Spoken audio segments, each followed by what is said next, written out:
안녕하세요. 오늘은 발달심리학 성인 전기에 대한 이야기를 좀 해볼까 합니다.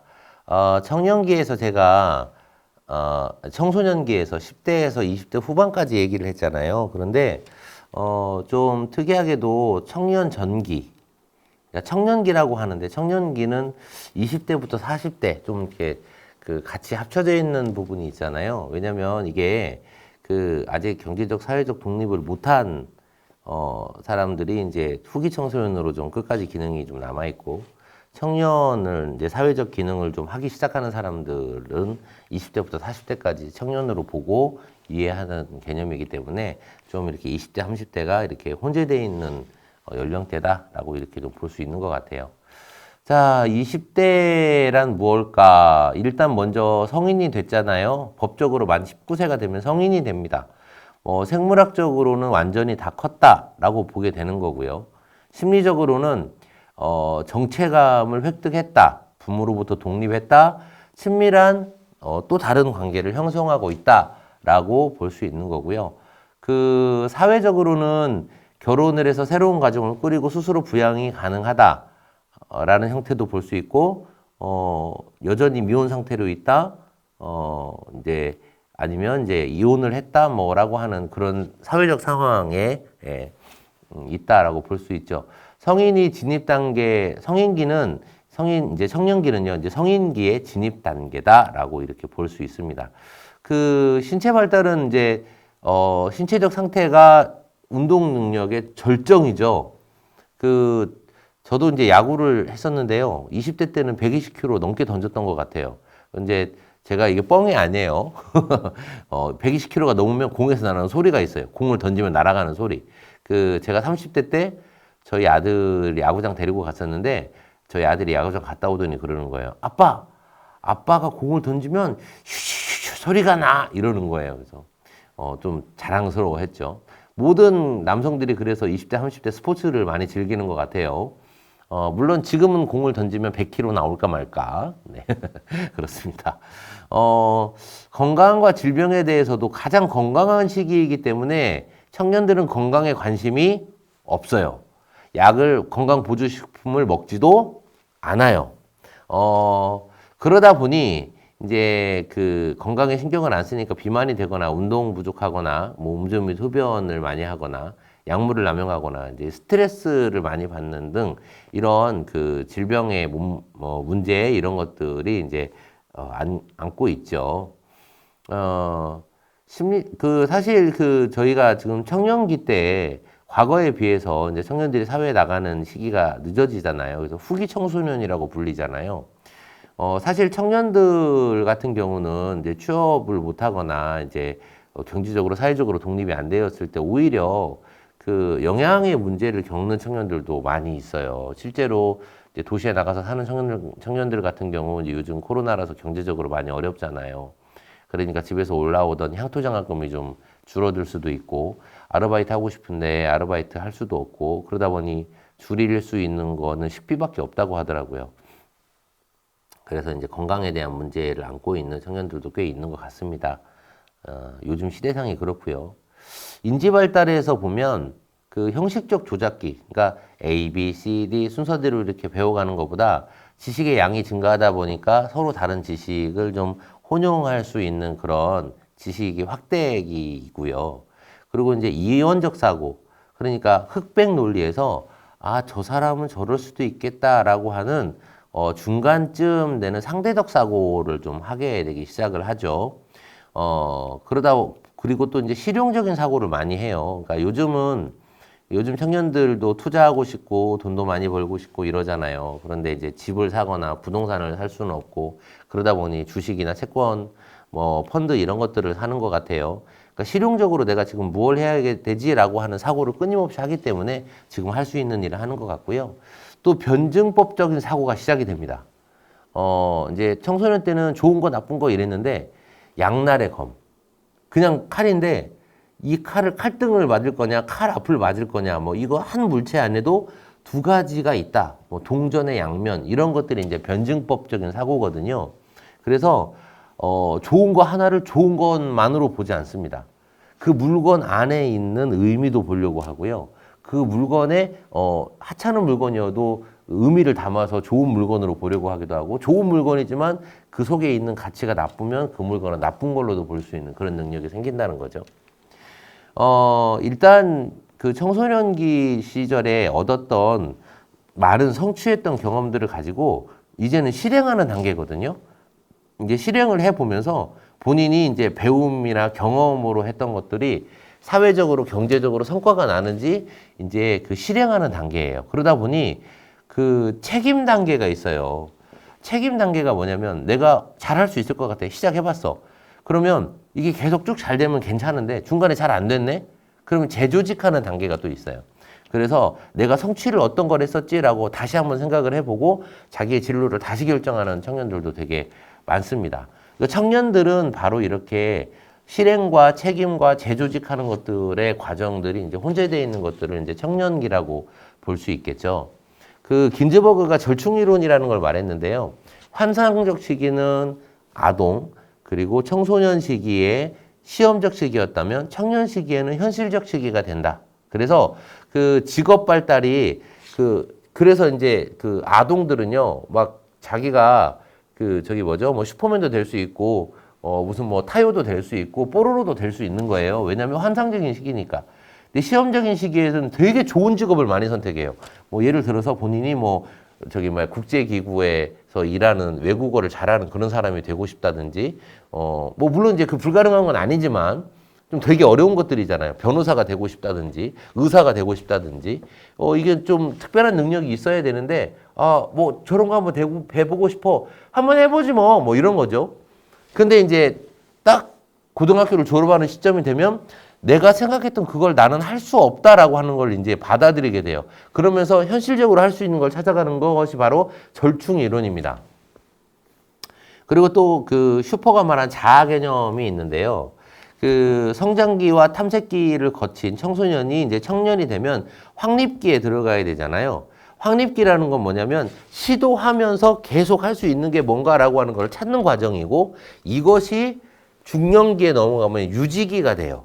그러니까 청년기 확립기 때 내가 이때 안정을 추구해버리면 실패할 기회를 잃어버려요. 그래서 만약에 내가 지금 선택한 이게 만약에 잘못되면 다음 스텝 2로 넘어가서 다음 그 플랜 B죠. 플랜 B, 플랜 C 이렇게 넘어가면서 자기가 맞는 것들을 끊임없이 도전해야 되는데, 이게 처음에 너무 이렇게 한 가지를 정해놓고 그걸로만 장기간으로 가다가, 네, 나중에 이제 플랜 B가 가동이 안 되는 경우도 있어서 결국은 청년기에는 그렇게 여러 가지 플랜이 이제 시험되는 시기다라고 이제 슈퍼의 그 개념 이론에서도 말을 하고 있습니다.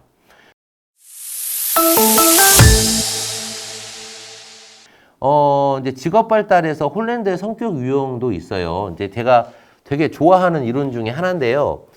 저는 명료한 게 좋거든요. 다중지능 이론보다 홀랜드가 더 단순해요. 그 홀랜드는 6가지 성격 유형을 말합니다. 현실적인 유형이라고 해서 뭐 예를 들어 뭘 운전하거나 운동을 하거나 이렇게 도구를 다루거나 몸을 다루는 거를 좋아하는 사람들. 그러니까 현장에 계신 분들일 수도 있고, 농업을 하시는 분들도 있었고, 뭘 조종하시는 분들도 있겠잖아요. 그러니까 도구나 몸을 다룬다라고 하는 전체 직업이 현실형이라고 합니다. 현실형 직업에 계신 분들은 되게 소박하시고 성실하시고 거짓말도 없고, 네, 아주 열심히 사시는 분들이죠. 반대는 뭐가 있을까요? 네, 사람의 마음을 잘 모릅니다. 그러니까 사람을 쓰는 도구로 보고요. 그냥 밖에서 내가 만질 수 있는 도구를 만지는 걸 좋아하지 이거에 대한 마음을 읽고 이런 것들은 힘들어해요. 그래서 장점이 꾸준하고 성실하다는 거고, 그런데 단점이 대인관계가 좀 어렵고 그리고 창의적이기가 어렵다는 것들이 있죠. 뭐 사람이 완벽할 수는 없으니까. 이런 현실형 사람이 있으면 두 번째는 지적인 사람입니다. 탐구형이라고도 부르는데요. 이 다른 사람들은 그냥 넘어가는 것을 문제의식을 보고 볼 수 있는 눈을 가진 사람이에요. 그래서 연구를 하거나 뭐 탐구를 하거나 이런 일들을 하는 사람들, 공부 잘하는 사람들, 학자, 학자라는 이름이 뒤에 들어간 사람들, 뭐 대학 교수, 뭐 이런 분들이 탐구형이겠죠. 네, 그래서 이런 분들이 되게 장점이 뭐예요? 문제 파악을 되게 잘해요. 문제 파악을 되게 잘해서 해결책으로 만들어가는 과정을 되게 즐겨합니다. 그리고 시험이나 도전을 좀 이런 부분에서 즐겨하는 거죠. 근데 그 장점이 뒤집으면 단점이 돼요. 문제를 잘 발견하는데 인간들이 부정적이에요. 왜냐하면 좋은 쪽으로 보고 가는 게 아니라 저거 문제는 이거야. 저걸 고쳐야 돼. 그러면서 그 문제를 고치려고 엄청 노력한단 말이에요.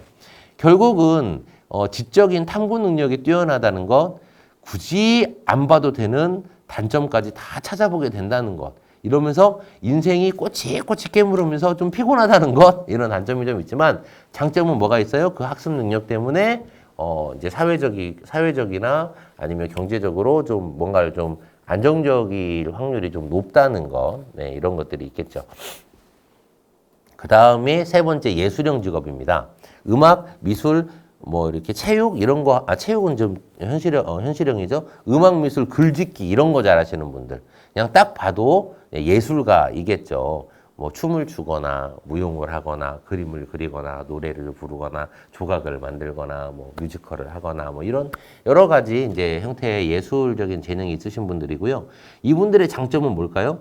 감이 좋아요. 감이. 그리고 이분들의 장점이 뭐예요? 감정이 풍부하잖아요. 감정이 풍부해. 네.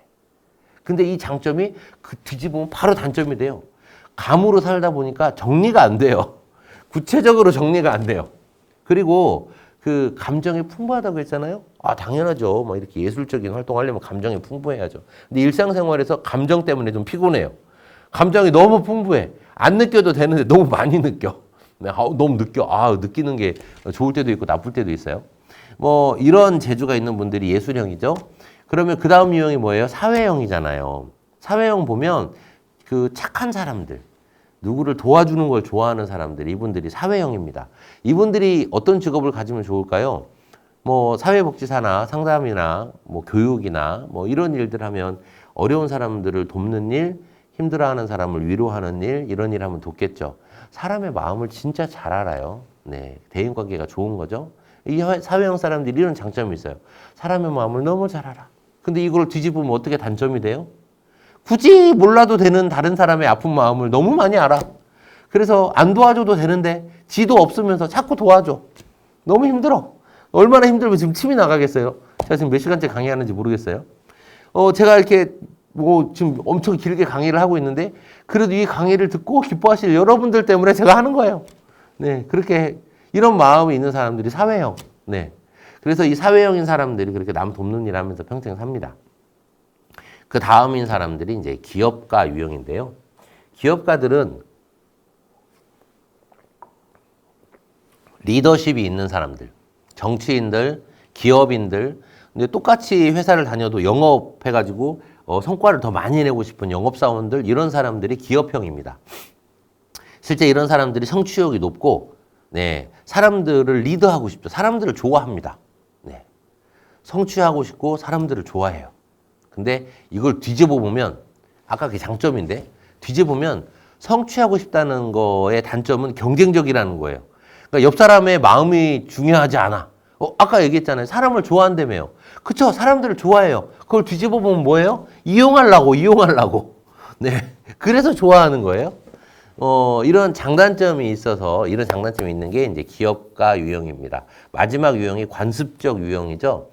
이 사람들은 꼼꼼한 일을 잘하는 사람이에요. 규칙을 수행하는 일을 잘합니다. 그러다 보니 규칙을 수행해야 되는 공무에 관련된 일, 또 뭐 그 은행, 뭐 회계, 뭐 법무사, 뭐 이렇게 법조인, 이런 사람들이 관습형인 사람들이 좀 있어요. 왜냐면 그 재판을 하는데 법에 있는 대로 해야지 거기에 감정이 너무 많이 들어가면 안 되잖아요. 그래서 그 관습적인 룰을 어떻게 지킬 거냐, 뭐 안전관리 하시는 분들, 이런 분들입니다. 이 사람들 규칙을 너무 잘 지켜요. 이게 장점이에요. 규칙을 참 잘 지켜요. 그 룰 안에서만 딱 움직여요. 이게 장점인데, 이게 또 뒤집어 보면 단점이네. 너무 규칙을 얘기해요.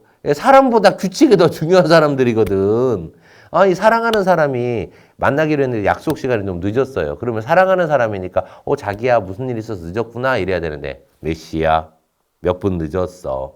이렇게 딱 가버리잖아요. 이러다 보니 이제 관습적인 사람들이 일상생활에서 좀 정내미가 없다.